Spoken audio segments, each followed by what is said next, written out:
Welcome दोस्तों, live कानून की चर्चा के इस एडिट वीडियो में आईपीसी की धारा 110 से धारा 120 के बारे में चर्चा की गई है। अगर कोई दुष्कर्म किया गया है तो किसी व्यक्ति के ऊपर क्या दायित्व होगा और किस प्रकार उसको सजा दी जा सकेगी, इससे संबंधित धाराएं 110, 11, 12, 13, 14 दुष्कर्म के दायित्व के बारे में बताती हैं और उसके दंड का विस्तार कितना लायबल होगा दुष्प्रेरक उसके बारे में बताती हैं। धारा 110 से 114 को समझने के लिए सही प्रकार से वो याद रह सके या उसका मैसेज आप तक पहुंच सके तो हर एक धारा के लिए एक क्लू या एक हिंट आपके पास होना चाहिए ताकि वह आसानी से आपको समझ में आ जाए। तो धारा 110 के लिए हम क्लू रखते हैं डिफरेंट इंटेंशन या भिन्न आशय। दुष्कर्म का दंड क्या होगा यदि दुष्प्रेरित व्यक्ति ने दुष्प्रेरक के आशय से भिन्न आशय से कोई कार्य किया हो।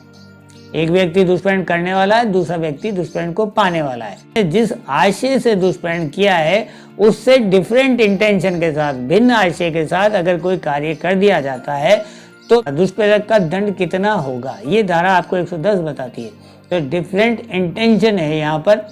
जिसने काम किया है उसका डिफरेंट इंटेंशन, तो वह उसी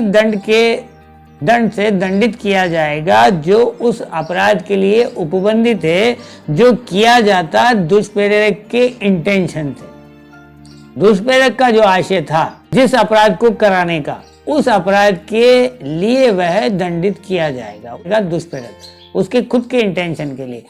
दुष्प्रेरित व्यक्ति ने डिफरेंट इंटेंशन से काम किया, वो अपने लिए अलग से लायबल हो सकता है, लेकिन दुष्प्रेरक तो उसी के लिए लायबल होगा जिस इंटेंशन से दुष्कर्म दिया था, उसी इंटेंशन के लिए और उसी अपराध के लिए वह दंडित किया जाएगा। 111 जो है वो आपको जो क्लू वर्ड देता है वो है डिफरेंट एक्ट, यानी भिन्न कार्य अगर कर दिया गया है। किसी दुष्प्रेरक ने किसी अन्य को दुष्प्रेरण किया और दुष्प्रेरित व्यक्ति ने जो दुष्प्रेरित किया गया था उस कार्य के अलावा कोई भिन्न कार्य, उससे डिफरेंट एक्ट कर लिया। उदाहरण के लिए जैसे एक बालक को दुष्प्रेरण दिया गया है कि वह किसी के भोजन में जाकर जहर मिला दे। ये के भोजन में उसको विष मिलाना था लेकिन वो म के भोजन में जाकर विष डाल देता है, डिफरेंट एक्ट कर लेता है। तो यहाँ दुष्प्रेरक उस विस्तार तक दायित्वधीन होगा यदि दुष्प्रेरक उस कार्य को होना संभव जानता था। अगर वो ये जानता था बालक गलती से किसी और के भोजन में भी जाकर जहर मिला सकता है तो वह उस संभावना के ज्ञात रहते हुए उसके लिए लायबल होगा, दायित्वाधीन होगा। तो जो डिफरेंट एक्ट अगर किया जा रहा है और वो संभावना में आता है, उसकी संभावना का ज्ञान दुष्प्रेरक को था, तो वह उसके विस्तार तक जो एक्ट कर दिया गया डिफरेंट, उसके विस्तार तक भी उसके लिए लायबल होगा, दायित्वाधीन होगा, उसको दोषी ठहराया जाएगा। धारा 110 में मैंने कहा डिफरेंट इंटेंशन, धारा 111 में मैंने कहा डिफरेंट एक्ट और 112 में हम कह रहे हैं डिफरेंट ऑफेंस, उससे बिल्कुल ही अलग अपराध कर दिया गया। तो धारा 111 के अंतर्गत कार्य तो वही है, जैसे एक व्यक्ति ने दूसरे को दुष्कर्म किया जहर मिलाने के लिए, भोजन में जहर मिलाने के लिए। एक व्यक्ति के भोजन में मिलाने के लिए कहा गया था लेकिन वह दूसरे व्यक्ति के भोजन में मिला दिया, तो कार्य तो जहर मिलाने का ही रहा, वह कहलाएगा डिफरेंट एक्ट में। लेकिन डिफरेंट ऑफेंस 112 के अंतर्गत एक अलग ही अपराध गठित हो जाता है। जिस अपराध के लिए कहा गया उस अपराध से अलग ही कोई नया अपराध क्रिएट हो गया, सुभिन्न अपराध, डिफरेंट ऑफेंस अगर क्रिएट हो गया तो वह 112 के अंतर्गत लायबल होगा। लायबिलिटी उसकी बढ़ जाएगी और दुष्प्रेरक जो है जितने भी अपराध डिफरेंट जो अपराध कारित किए गए हैं उनमें से हर एक के लिए, प्रत्येक के लिए दंडनीय होगा। उदाहरण के लिए एक व्यक्ति ने दूसरे व्यक्ति को जो किसी पब्लिक सर्वेंट द्वारा जो टैक्स वसूला जा रहा है उसका विरोध करने के लिए कहा और जिस व्यक्ति को दुष्प्रेरण मिला था उस व्यक्ति ने हर्ट भी, इंजरी भी कारित कर दी। तो यहाँ एक जो ये हर्ट पहुंचाने का, चोट पहुंचाने का अलग से अपराध कारित हो गया। तो एक अपराध हो या ज्यादा अपराध कारित हो, उन सभी के लिए दुष्प्रेरक जो है वह दायित्वाधीन होगा, क्योंकि यहाँ वह उसकी संभावना को जानता था कि इस प्रकार वह कार्य किया जा सकता था। धारा 113 के अंतर्गत दो क्लू वर्ड इसमें निकलते हैं, जो भी आपको उचित लगे आप उसको फिक्स कर लें। एक तो होता है भिन्न परिणाम और दूसरा होता है भिन्न प्रभाव, डिफरेंट इफेक्ट आता हो। जिस प्रभाव को उत्पन्न करने के लिए, जिस भाव को पैदा करने के लिए दुष्प्रेरक ने दुष्प्रेरण दिया था, उस भाव से अलग हटके दूसरा प्रभाव या दूसरा परिणाम अगर प्राप्त होता है तो उसके विस्तार तक दुष्प्रेरक दायित्वाधीन होगा। और यदि वह उसकी संभाव्यता को जानता हो, उसकी प्रोबेबिलिटी को अगर वह मानता हो, जानता हो कि ऐसा परिणाम भी हो सकता है, तो वह उस परिणाम के लिए या उस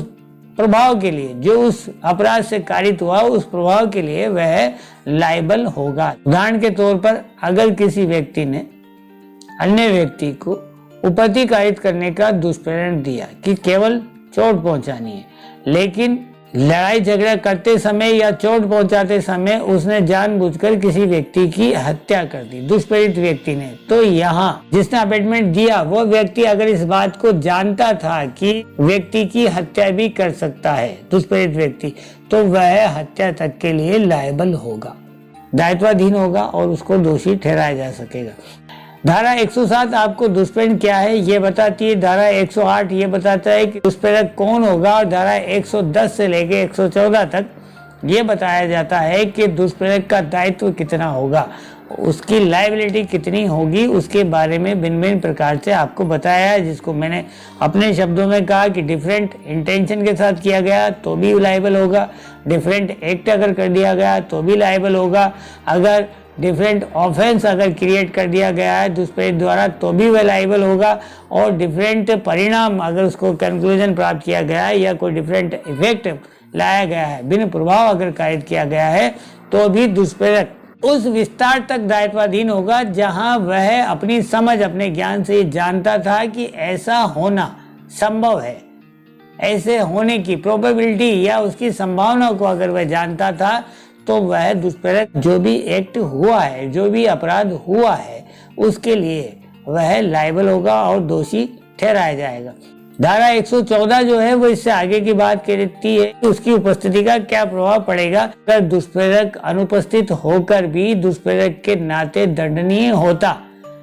तो वह उपस्थित है तो भी दुष्प्रेरक के रूप में जो दंड दिया जाना है उससे अलग मुक्त नहीं होगा कि मैंने दुष्प्रेरण दिया था, मैं तो मौके पे ही था, मैंने मौके पे इसको रोका था, मना किया था, लेकिन फिर भी ये कार्य कर दिया, इसके लिए मैं लायबल नहीं हूँ, ऐसा कहकर दुष्प्रेरक नहीं बच सकेगा। वो उपस्थित है तो भी कोई फर्क नहीं पड़ रहा, जो दुष्प्रेरण उसने अनुपस्थिति में दिया है और उसके दुष्प्रेरण के अनुसार अगर कार्य किया जा रहा है, तो दुष्प्रेरक चाहे उपस्थित हो या नहीं हो, वह अपने दिए गए दुष्प्रेरण के लिए लायबल होगा। धारा 115 से लेके 120 तक इसके ग्रेवियस ऑफेंसेज के बारे में दंड के प्रावधान करती है। मेरा जो उद्देश्य रहता है पनिशमेंट्स के बारे में मैं ज्यादा चर्चा में नहीं करता हूँ। अपराध को समझना, प्रकृति को समझना और किस प्रकार से वो लागू होगा, इस पर चर्चा करना ज्यादा महत्वपूर्ण होता है। इसलिए हम धारा 115 से 120 को मैं आपके सामने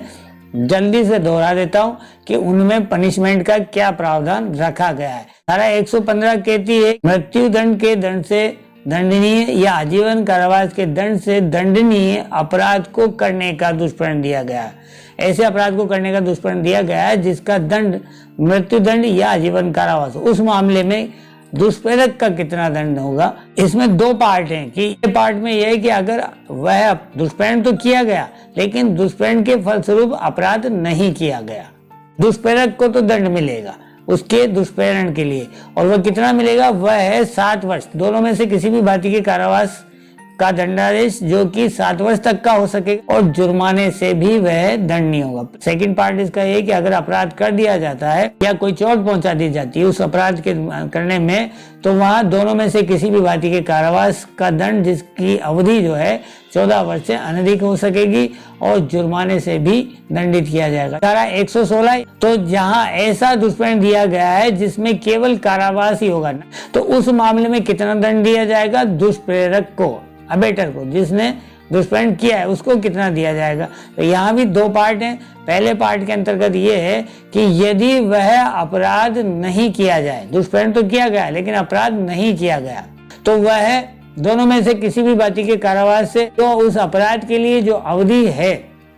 जो किया जाता उस अवधि के 1/4 1/4 1/4 के भाग तक उसको दंडित किया जा सकेगा। यदि वह लोक सेवक के द्वारा अगर ऐसा दुष्प्रेरण किया गया है तो दीर्घतम अवधि के आधे भाग तक का 1/2 यानी जैसा मैंने अभी कहा उसी उदाहरण में अगर 10 वर्ष तक का दंड का प्रावधान है तो वह लोक सेवक को जिसने दुष्प्रेरण दिया है 5 वर्ष तक के कारावास से दंडित किया जा सकेगा। धारा 117 जो है वह लोक साधारण के द्वारा या 10 या अधिक व्यक्तियों के द्वारा अपराध किए जाने का दुष्प्रेरण किया जाता है, यानी दुष्प्रेरक द्वारा ऐसा दुष्प्रेरण किया जाता है कि वहाँ अपराध है वह लोक साधारण भीड़ के द्वारा किया जाए या 10 से अधिक व्यक्तियों के द्वारा उस अपराध को किया जाए, वहाँ 3 वर्ष तक का कारावास, दोनों में से किसी भी भांति का कारावास, कठिन या सादा, जुर्माना हो सकेगा या फिर जुर्माना और कारावास दोनों से दंडित किया जा सकेगा। धारा 118 जो है वह मृत्यु या आजीवन कारावास से दंडनीय अपराध के किए जाने को आसान बनाने के आशय से परिकल्पना को छिपाएगा या उसका व्यपदेशन करेगा, झूठ बोलेगा उसके बारे में,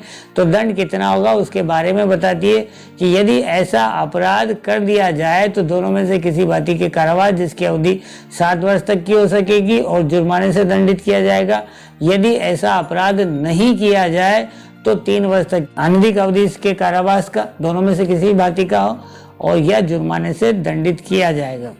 धारा 119 जो है वैसे ऐसे दुष्प्रेरण के बारे में बात करती है जो लोक सेवक के द्वारा अपराध को आसान बनाने के लिए, सुकर बनाने के लिए,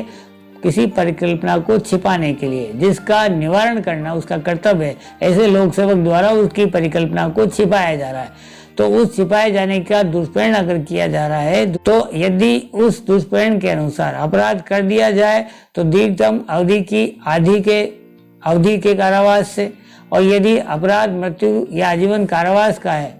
से दंडनीय अगर अपराध है तो 10 वर्ष तक के कारावास की अवधि तक, दोनों में से किसी भांति का, और यदि अपराध किया ही नहीं गया, दुष्प्रेरण के बाद अपराध को किया ही नहीं गया तो वह दीर्घतम अवधि की 1/4 भाग तक के लिए या उसके जुर्माने से दंडित किया जा सकेगा। इससे आगे धारा 120